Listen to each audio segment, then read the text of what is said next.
It's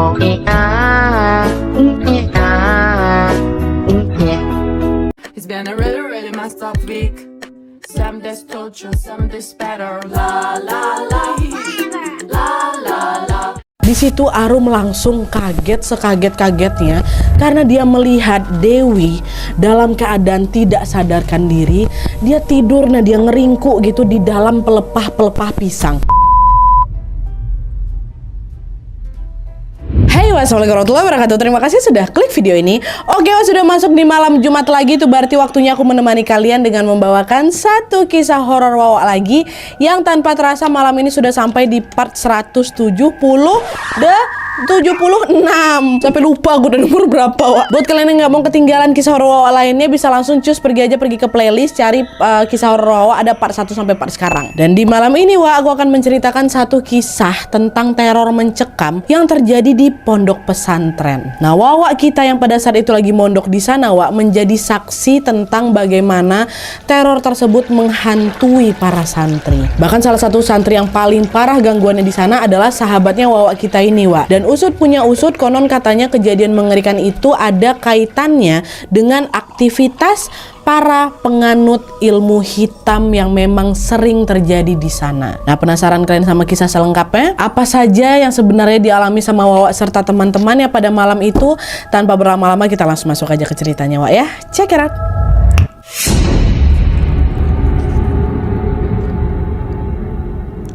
Oke, Wak, jadi kisah yang akan aku sampaikan malam ini dikirim sama Wak kita yang kita sebut aja namanya Arum dari Aceh. Halo Arum. Jadi kisah ini terjadi pada pertengahan tahun 2015 lalu, Wak, ketika Arum memutuskan untuk memperdalam ilmu agamanya di salah satu pondok pesantren di sana. FYI, pada masa itu Arum baru masuk SMA, Wak, ya, dan pada saat ini Arum sudah berusia 24 tahun dan sudah menikah, ya. Jadi ini kisah waktu dia di pesantren dulu. Nah, pondok pesantrennya Arum ini bisa dibilang cukup populer di sana, Wak. Luasnya mencapai 4-5 hektar dan terbagi menjadi asrama dan juga sekolah untuk santri putra dan juga asrama dan sekolah untuk santri putri. Jadi ada putra putri terpisah pastinya. Dan selain itu masing-masing asrama juga memiliki pos jaga piket, Wak. Nah, singkat cerita, setelah menyelesaikan berbagai proses registrasi, Arum dan santri lainnya pun mendapatkan pembagian kamar asrama. Kebetulan pada saat itu Arum ini mendapatkan jatah di asrama 1 yang ditempati oleh 30 orang santri. Setelah mempersiapkan semuanya,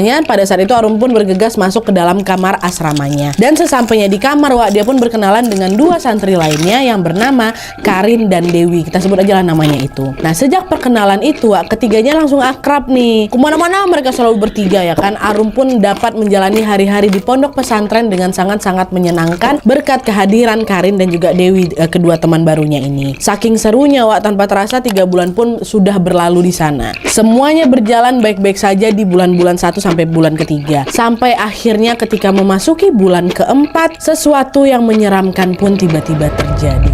Jadi ceritanya pada saat itu pondok pesantrennya Arum ini sedang mengadakan lomba antar kelas. Lombanya macam-macam, Wah, ada lomba baca puisi, lomba cerdas cermat, sampai lomba baca kitab kuning pun ada, Nadia. Nah, karena sedang dalam acara lomba, maka otomatis suasana pesantren ini pun jadi ramai, jadi semarak, ya kan, Wak.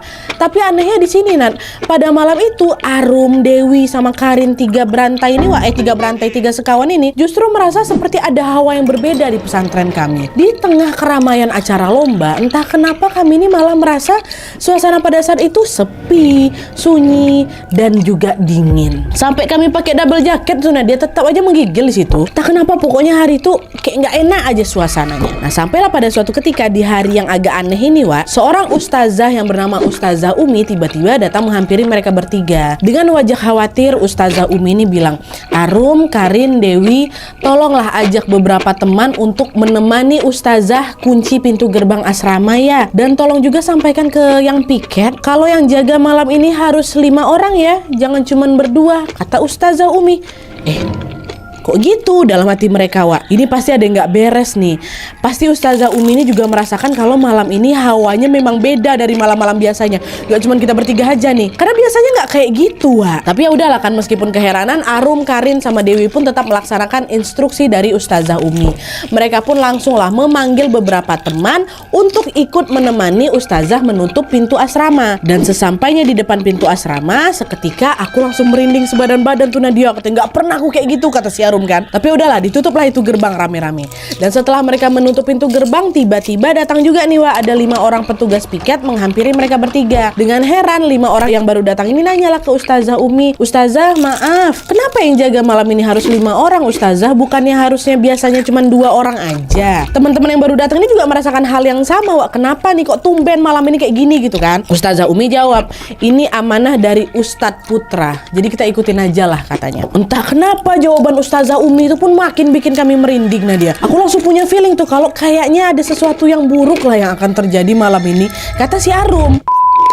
Nah udah tuh kan, setelah selesai menutup pintu gerbang asrama Wak, Arum, Karin, sama Dewi pun segera masuk lagi ke pesantren untuk melihat acara lomba yang memang sedang berlangsung malam itu. By the way, yang akhirnya menutup gerbang depan tuh si Dewi Wak ya. Ingat kan mereka berkawan bertiga nih. Dewi yang pada saat itu walaupun mereka rame-rame datang ke depan gerbang, yang ngunci itu Dewi. Ingat ya. Nah dah kan balik lagi nih ke acara kan. Nah di sini ada yang aneh lagi Wak. Sejak mereka kembali lagi, Arum sadar kalau gelagat si Dewi yang mengunci gerbang ini tiba-tiba aneh. Nah dia cuman diam aja dari tadi karena khawatir. Si Arum nanya kan, "Dew, kamu kenapa? Pusing kah?" kata gitu. Tanpa mengatakan apa-apa, Dewi cuman nunduk aja sambil menggelengkan kepalanya. Nah, meskipun aku agak keheranan dengan sikapnya si Dewi, Arum pun memilih untuk tidak nanya lebih jauh lagi. Mereka terus asik itu kan menyaksikan acara lomba tersebut hingga akhirnya tepat jam 10:15 malam tiba-tiba Dewi nih jatuh pingsan Wak. Dan paniklah mereka semua. Kenapa si Dewi pingsan nih? Akhirnya mereka pun langsung ngegotong Dewi rame-rame menuju ke musola. Dan tidak lama kemudian, Ustazah Umi serta beberapa ustazah lainnya pun datang juga menghampiri mereka. Ustazah Umi mencoba menyadarkan Dewi,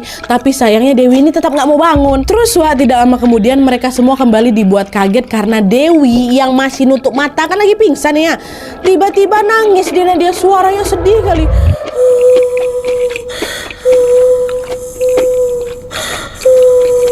Terus berhenti.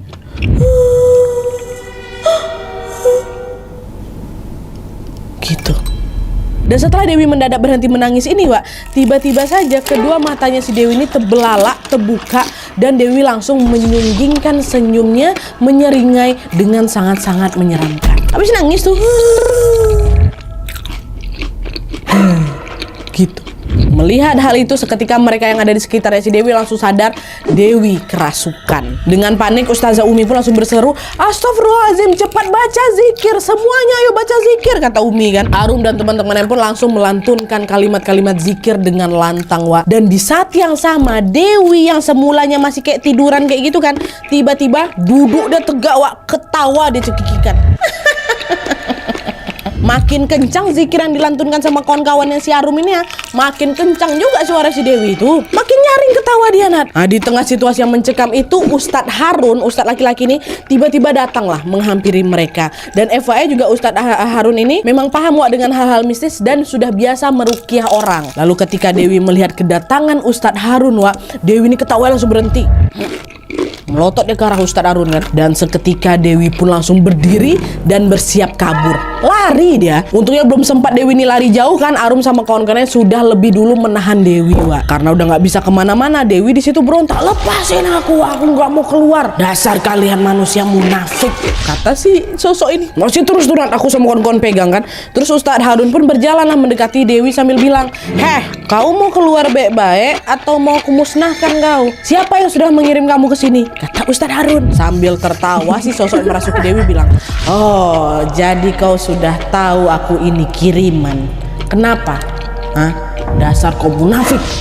Kiriman." Disinilah tanpa berlama-lama Ustadz Harun pun langsung meruqyah Dewi Wak. Dan setelah Dewi ini diruqyah, Dewi langsung pingsan. Nah melihat Dewi yang pingsan ini, Ustazah Umi dan beberapa ustazah yang lain pun langsung menggotong Dewi masuk pergi ke kamarnya Pamong. Ini kamarnya para ustazah ini. Pada malam itu Dewi sengaja dibiarkan istirahat di kamar Pamong supaya apa? Supaya kondisinya mudah dipantau gitu kan. Nah tidak lama setelah itu ustazah-ustazah ini pun pergilah menggotong si Dewi. Nah Ustadz Harun melihat Dewi udah pergi, tiba-tiba nolehlah ke arah aku sama kawan-kawan aku. Dia ke arah si Arum sama kawan-kawannya. Ustadz Harun bilang, "Kuatkan hati kalian ya nak ya. Ini hanya awal. Satu pesan Ustadz, mulai sekarang jangan ada lagi yang keluar kamar setelah jam 12 malam, kata Ustadz Harun. Kagetlah kami dengar Ustadz Harun ngomong kayak gitu. Nadia, apa maksudnya nih? Ini hanya awal, ada apa nih? Seolah-olah Ustadz Harun sama ustazah-ustazah yang lain itu tahu sebenarnya pesantren ini lagi kenapa gitu loh, tapi masih tutup mulut mereka cuma suruh kami hati-hati aja. Dulu kami iyain aja, iya Ustadz, katanya dah bubar nih kan. Nah, singkat ceritanya seperti biasa malam itu Arum dan teman-temannya pun tidur di kamar asrama mereka. Lalu tepat jam 2 malam Nadia, lonceng asrama putri tiba-tiba bunyi. Dan FYI memang ini hal yang biasa Nadia, karena lonceng ini sengaja dibunyikan sebagai pertanda udah masuk waktu sholat tahajud. Jadi macam alarm gitulah. Tapi anehnya ya Nadia, malam itu lonceng tuh nggak berhenti-berhenti. Teng teng teng teng teng bunyi terus. Karena keheranan dengan lonceng yang terus berbunyi ini, Arum sama kawan-kawan asramanya pun langsung terbangun lah kan, bukan bangun lagi, Nadia langsung keluar, kami ada apa nih? Ternyata pada saat itu halaman pesantren udah ramai dikerumuni sama santri dan juga ustazah-ustazah. Arum cobalah mendekati mereka, kan mencari tahu ada apa nih sebenarnya yang terjadi, kenapa? Dan ketika jarak sudah semakin dekat dengan kerumunan itu, Arum dibuat kaget ketika mendengar Ustazah Umi bilang apa? Ya Allah, Dewi hilang, anak-anakku, tolong kita cari Dewi sampai ketemu ya, kata dia. Dengar ucapan Ustazah Umi apa nggak panik kami itu semua. Nah, dia langsung lah itu nyebarkan dan menyisir seluruh area pesantren. Dewi hilang, halo. Tapi setelah mereka pergi mencari kemana-mana, sayangnya Dewi tetap juga tidak ditemukan. Akhirnya karena mereka sudah bingung harus mengapain lagi, mereka pun memutuskan untuk meminta bantuan para santri putra nih. Nah, selagi santri putri mencari di dalam pesantren, santri putra disuruh untuk mencari Dewi di luar area gerbang pesantren kan. Setelah beberapa waktu mencari, ada nih lah salah satu santri putra yang berteriak dari arah luar gerbang. Dari arah luar ya, dia bilang, Dewi ketemu di sini teman-teman, katanya. Dengar teriakan itu, semuanya Arum sama kawan-kawannya berlari juga nih ke arah sumber suara. Dan ketika dia semakin dekat ke lokasi ditemukannya Dewi, di situ Arum langsung kaget sekaget-kagetnya karena dia melihat Dewi dalam keadaan tidak sadarkan diri.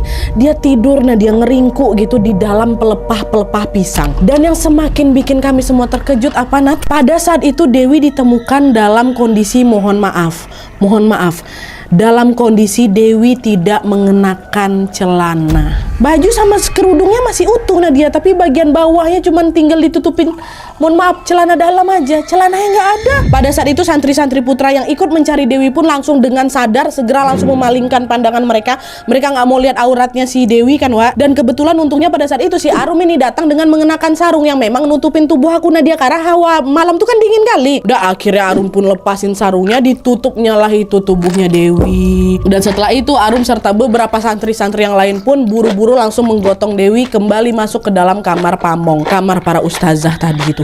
Kasihan ya ya, temukan nggak? Ya Allah, udahlah nggak bercelana dekat pelepah-pelepah pisang kayak gitu. Kok bisa? Bayangkan sama kalian. Tapi ya udahlah, sesampainya di dalam kamar mereka pun langsung membaringkan Dewi di kasur. Diperiksanya badan Dewi ada apa-apa apa enggak kan, untungnya nggak kenapa-napa. Tapi Dewi kan masih pingsan nih. Ditunggu alhamdulillahnya Dewi pun tersadar dari pingsannya. Dengan tubuhnya yang lemas dan suaranya yang lirih, Dewi bertanya, kok aku ada di sini? Bukannya terakhir tadi aku lagi tutup pintu gerbang asrama ya, kata Dewi kayak gitu. Dengar pertanyaan Dewi kayak gitu, seketika Arum sama kawan-kawannya terdiam aja tuh. Diam, nggak ada yang berani ngomong apa-apa nih. Udah nggak apa-apa, tadi kamu cuma pingsan, soalnya mah kamu kan kambuh. Jadi malam ini kamu tidur di kamar ustazah dulu ya, kata si Arum. Kami sengaja bohong, dia nggak mau bikin si Dewi ini kepikiran. Apa kata dia kalau misalnya dia tahu kalau ternyata dia ditemukan dalam kondisi kayak tadi itu, Udah kami bohongin aja lah dulu gitu. Udah istirahat aja Dewi, istirahat, kata si Arum dan kawan-kawannya kan. Udah nih istirahat lah si Dewi. Singkat cerita, pagi pun datang esok harinya nih. Dewi pun terbangun dari tidurnya dalam keadaan baik-baik saja. Kondisinya mendadak pulih, seolah memang nggak pernah terjadi apa-apa di malam sebelumnya. Bahkan pada hari itu Dewi ini juga masih bisa ikut lomba baca kitab kuning bersama dengan Arum dan juga Karin. Kan memang di pondoknya lagi ada acara tadi kan, belum selesai acara, yang lanjut di hari-hari berikutnya. Nah, singkatnya hari itu berjalan dengan baik-baik saja, Hingga akhirnya pada saat datang waktu maghrib, suasana suasana yang menyeramkan lagi-lagi meneror satu pesantren. Jadi ceritanya, Wak, setelah maghrib, sesuai dengan rutinitas di pondok pesantren kami, Nadia, Arum dan santri-santri lainnya pun membaca Yasin bersama-sama di masjid. Dan karena mengaji Yasin ini dilakukan tepat setelah sholat maghrib, jadi kan otomatis posisi mereka ini juga masih sama seperti pada saat sholat berjamaah kan, Wak, duduknya masih bersaf-saf nih, nggak bubar. Dan selain itu juga, Nadia, biasanya kami ini akan membacakan ayat pertama surat Yasin dengan diulang sampai 3 kali. Kalau kita kan misalnya Yasin wal Qur'anil Hakim langsung gitu kan. Kalau mereka enggak, Wak, diulang 3 kali Yasinnya. Yasin, Yasin, Yasin wal Qur'anil Hakim. Itu kebiasaan mereka di pesantren itu. Nah tapi nih, Wak, di malam itu tepat ketika mereka melafalkan Yasin yang pertama ini, kan 3 kali tuh, baru ngucap yang pertama aja, Wak, bisa kalian tebak apa yang terjadi selanjutnya? Kata si Arum nih, secara mengejutkan seluruh santri yang ada di saf 1 tiba-tiba pingsan. Nggak berhenti di situ aja, ketika mereka melafalkan Yasin yang kedua, gantian saf kedua yang pingsan, Wak. Dan sama juga ketika mereka melafalkan Yasin yang ketiga, lanjut santri-santri yang di saf ketiga pun jatuh pingsan. Terbayang sama kalian, kayak gitulah kejadiannya. Yasin pingsan saf 1, Yasin pingsan saf 2, Yasin pingsan saf 3. Dan total santri yang pingsan di malam itu mencapai 40 orang. Dan gak berhenti sampai situ aja, Nat. Secara mengejutkan, mereka yang pingsan tadi itu mendadak bangun lagi, tapi dalam keadaan kesurupan. Kesurupan massal lagi, Wak. Apa nggak langsung kocar-kacir semua jemaah yang ada di situ kan, Wak? Santri-santri yang di sana tuh. Arum yang pada saat itu kondisinya masih sadar, untung sadarnya dia, untung aku nggak dia bagian depan tuh. Refleks lah langsung membantu santri-santri yang kesurupan.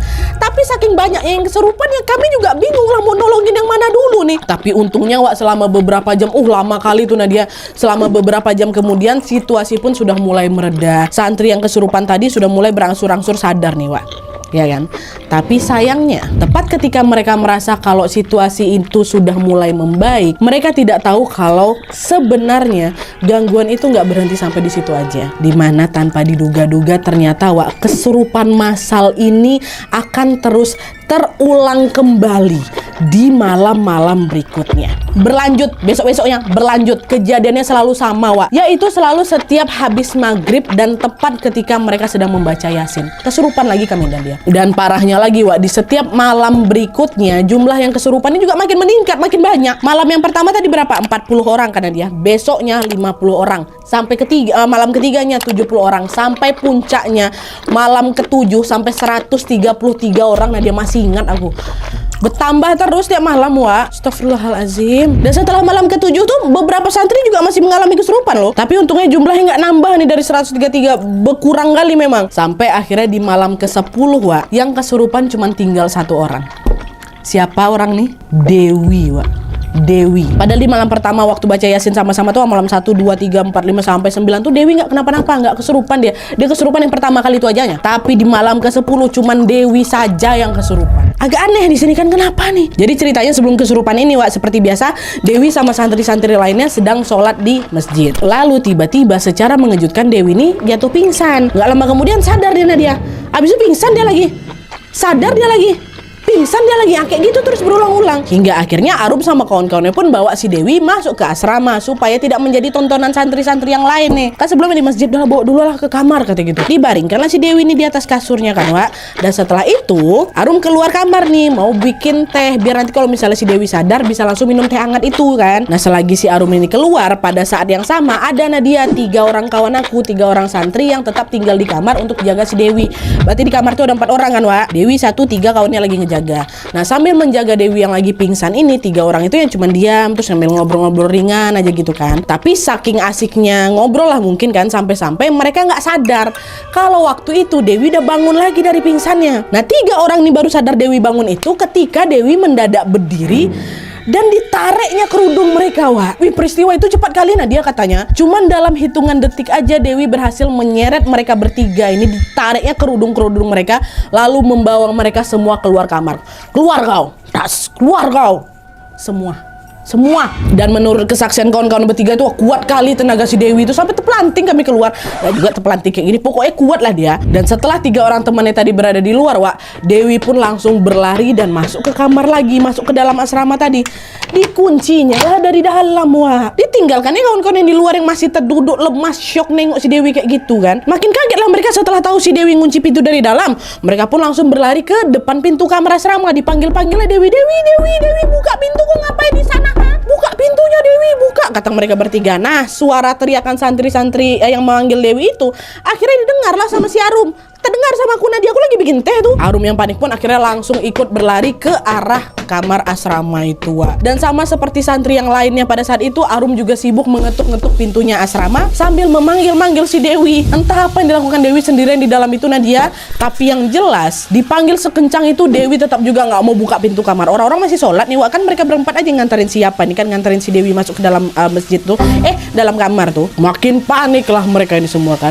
Nah, di tengah situasi yang mencekam itu, mereka tiba-tiba dikejutkan dengan suara-suara pecahan kaca dari dalam kamar asrama itu. Dari suara pecahan kaca tersebut, Arum dan teman-temannya menduga bahwa di dalam sana Dewi itu lagi mecah-mecahin cermin-cermin yang ada dalam lemari. Nah, kan di dalam asrama tuh banyak lemari-lemari kan. Nah, itu macam dipecah-pecahkan, tang terdengar tuh kami di luar. Udah Arum sama kawan-kawan yang bertiga tadi pun langsung manggil ustazah dan mereka akhirnya sepakat untuk mendobrak pintu kamar itu.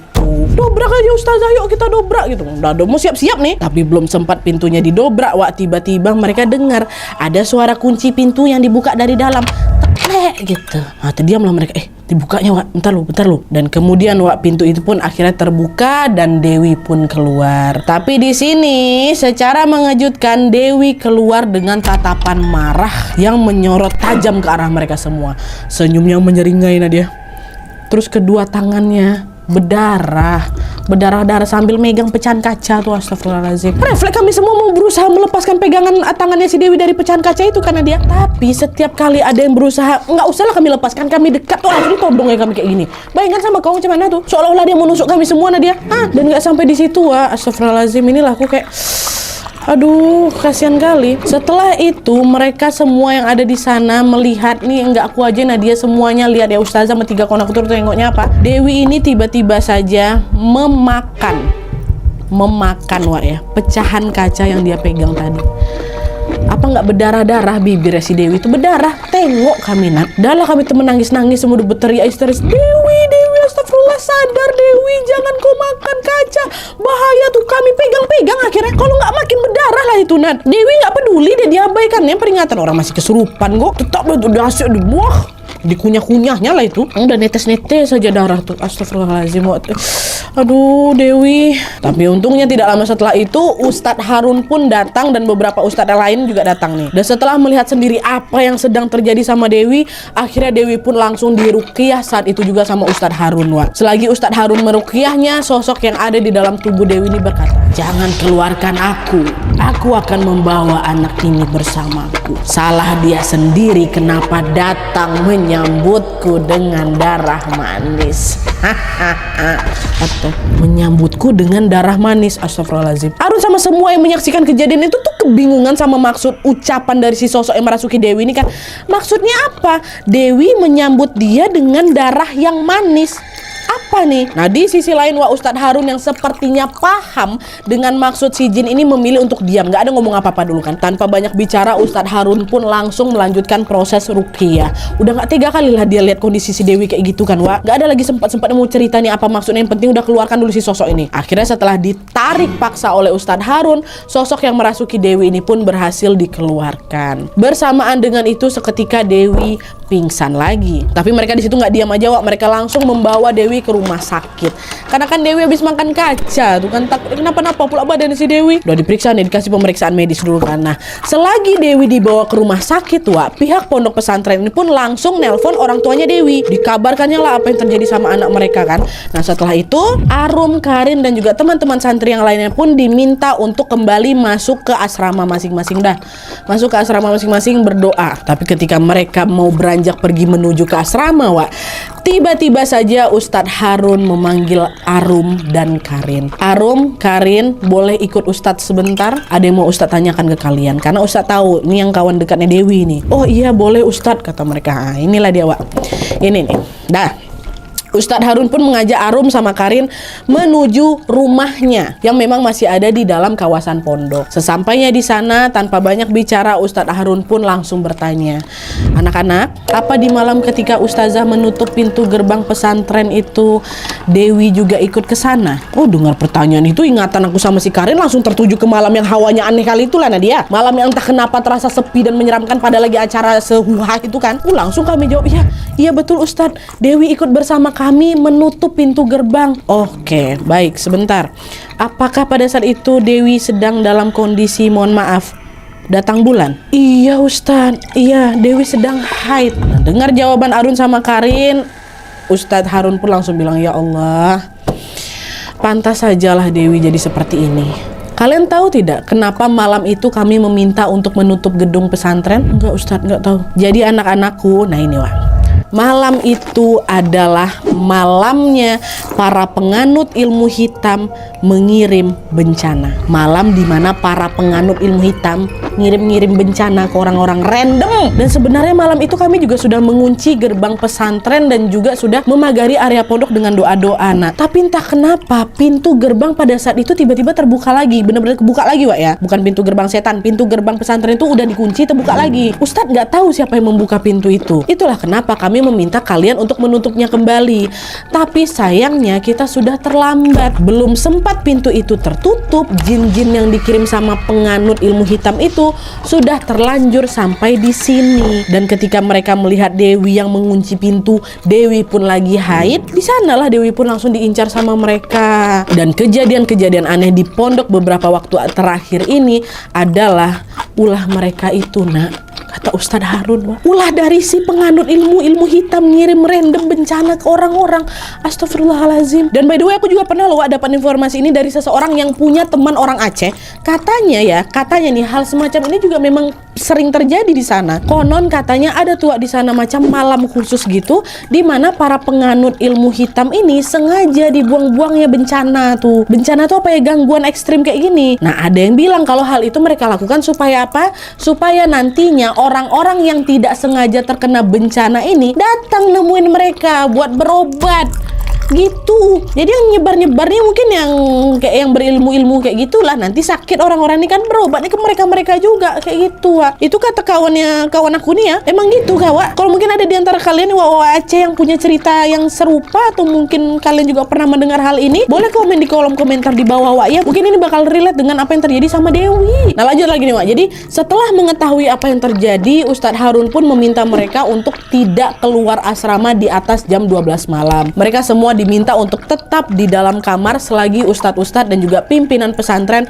berunding nih mencari solusi dari masalah ini. Dan setelah beberapa hari sejak kejadian itu, mereka akhirnya mendapatkan kabar tentang kondisi Dewi. Katanya Dewi ini ternyata sampai perlu dioperasi berkali-kali karena luka di dalam tubuhnya lumayan parah, Wak. Dan setelah operasi itu selesai, secara mengejutkan orang tuanya Dewi pun memutuskan untuk mengeluarkan Dewi dari pesantren. Dewi dibawa pulang untuk dirawat di rumah saja. Dan sejak saat itu Nadia, sampai hari ini aku udah nggak pernah lagi dengar kabar tentang Dewi. Entah di mana Dewi sekarang, aku nggak tahu Nadia, karena aku juga udah nggak pernah lagi jumpa sama dia. Ya Allah Dewi, semoga dimanapun kamu berada, semoga kamu baik-baik aja ya. Atau di sini mungkin Dewi nonton, kabarinlah kami Dewi ya. Atau kalau kau nggak mau ngabarin kami, kabarinlah Arum sama Karin. Kita semua berharap semoga kamu baik-baik aja, amin ya rabbal alamin. Oke Wak, jadi itu tadi kisah dari Arum pada saat dia mondok di salah satu pondok pesantren yang ada di sana. Arum bilang Wak, setelah kejadian itu ada banyak kali santri yang memilih keluar dari pondok. Nah, mereka trauma, mereka takut hal serupa itu bakal terjadi lagi. Dan akulah juga salah satunya Nadia. Aku juga memilih keluar dari pondok pesantren tuh. Tapi meskipun sudah keluar dari pondok ini Wak, Arum masih mengingat dengan jelas sekali semua kejadian menyeramkan itu. Dan juga terlepas dari semua teror-teror yang mencekam itu, yang paling membuat Arum sedih adalah ya tadilah keberadaan Dewi yang sampai sampai hari ini tidak dia ketahui. Aku nggak tahu gimana kondisi Dewi sejak kejadian itu, Wak. Apakah udah sembuh total atau belum? Tapi Arum betul-betul berharap semoga kelak dia bisa bertemu lagi dengan Dewi. Kita doakanlah sama-sama, Wak, ya, amin. Dan juga sebelum videonya aku tutup, aku mau minta tolong ke kalian untuk sejenak mendoakan Dewi juga. Semoga Dewi betul-betul sudah pulih, sudah sehat, dan sudah dalam keadaan yang baik-baik saja. Begitu pula dengan Arum beserta keluarganya, semoga selalu berada dalam lindungan Allah Subhanahu wa taala. Amin ya rabbal alamin.